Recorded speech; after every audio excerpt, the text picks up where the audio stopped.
Welcome back to another video, guys. So today we have Jewelry Bonney versus BY Luffy. Jewelry Bonney being heavily favored in this matchup, but it is important to note that this BY Luffy build is the Kuzan variant. So I wonder if the Kuzan is actually going to help out with the Bonney characters or the Supernova characters, because most of them being above the 4 cost threshold for Space Luffy.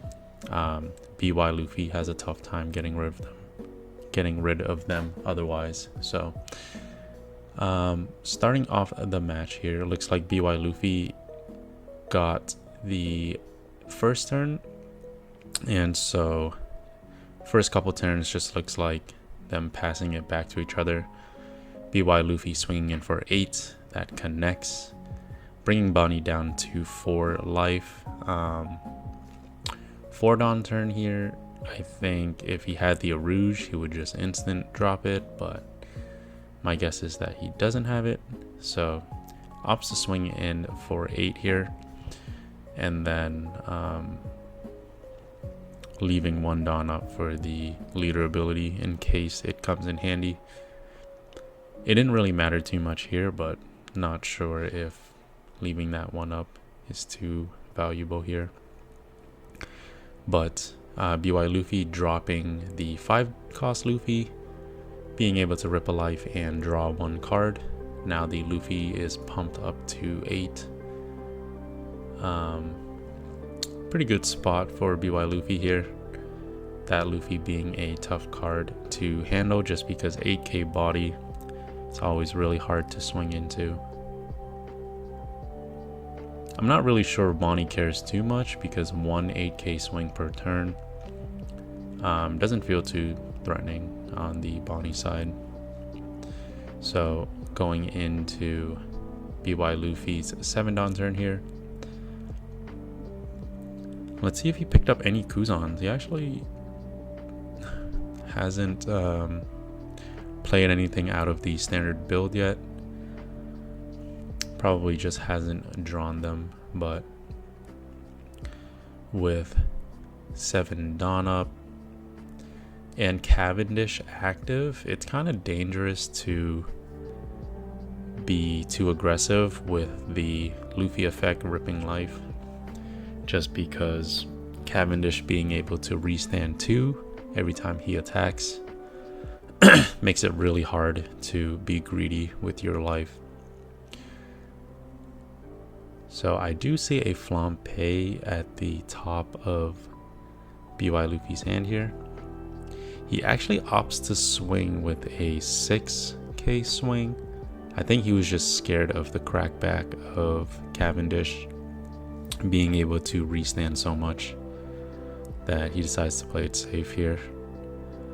He opts to take the Hiyori or drop a Hiyori so that he can pump his leader up with the Sabo.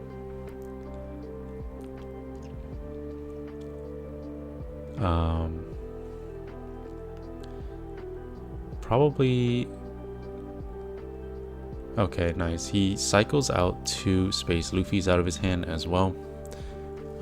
So with 1 life remaining, looks like BY Luffy is in a pretty safe spot considering he's pumped up to 7. Cavendish being able to restand 2 is still a threat, but Bonney deciding to play it on the safer side, swinging in 8 into 6 on the Luffy here. Actually eats a blocker, so he tries to swing in another 6 into the Luffy, forcing a card out of the BY Luffy's hand. I think really good play from the Bonney here, just leaving the BY Luffy at 1 life, forcing him to take that last life if he wants to start comboing off. But he ends up ripping it with the Luffy anyways. Which is fine. but attaching 2 to the leader means that he's going to rip his leader effect here, going back up to 2, placing the Space Luffy and Sabo on top. I think he's just confirming his Ice Age target just because Basil Hawkins does counter Ice Age a fair bit. But to play around this, he could just swing with everything on board and then pop the Space Luffy so that he can pop the Basil Hawkins. But he opts to pop the Cavendish actually. Yeah, not sure if that's the right play here. I think I would have just swung super heavy into the Cavendish and then just rest everything to KO the Basil Hawkins afterwards. But with this play here, Basil Hawkins is still alive and Bonney can start cracking back a little bit. But with the BY Luffy pumped up to 9, it is kind of difficult to swing in super heavy. Bonney is at her 10 Dawn turn, so I think that the best play is probably just dropping a Rosinante if he has it, or the Zoro, but him attaching 2 Dawn tells me that he probably doesn't have the Zoro here. So he does have the Rosinante, dropping him down and then using the Jewelry Bonney to stun a Dawn from the BY Luffy. I think that is such a powerful play against BY Luffy and what makes this matchup so difficult to win against Bonney. Just because at 9 Dawn, BY Luffy cannot full combo, so any Gecko Morias in BY Luffy's hand is now just dead cards, because if he were to rip the Gecko Moria, he would just be dead next turn. So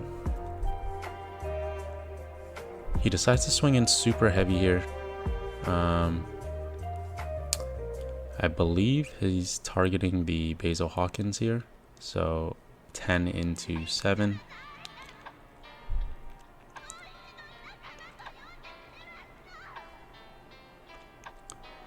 I think he's just trying to force some cards out of Bonney's hand here. I can't imagine he won't be able to counter out, but yeah, BY Luffy not being able to combo off, this is when you definitely want to defend your characters, and he does so. But the second Kraken looks like he just ran out of counter.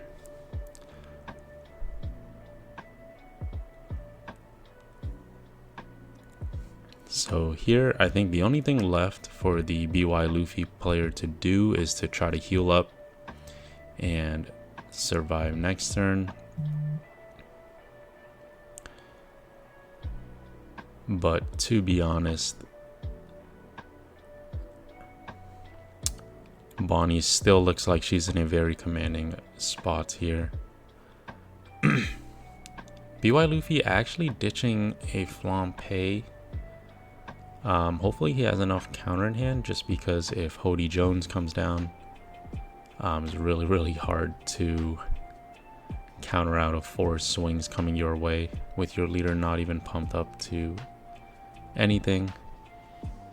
And the Hody Jones does come down, swinging in for 7 with leader. He doesn't have the counters, so I can't imagine he'll be able to counter out of the larger swings here. And with the Hody Jones and Rosinante still available to swing, that's more than enough to close it out there. So hope you guys enjoyed the video. Please leave a like and subscribe to support the channel, and I'll see you guys next time.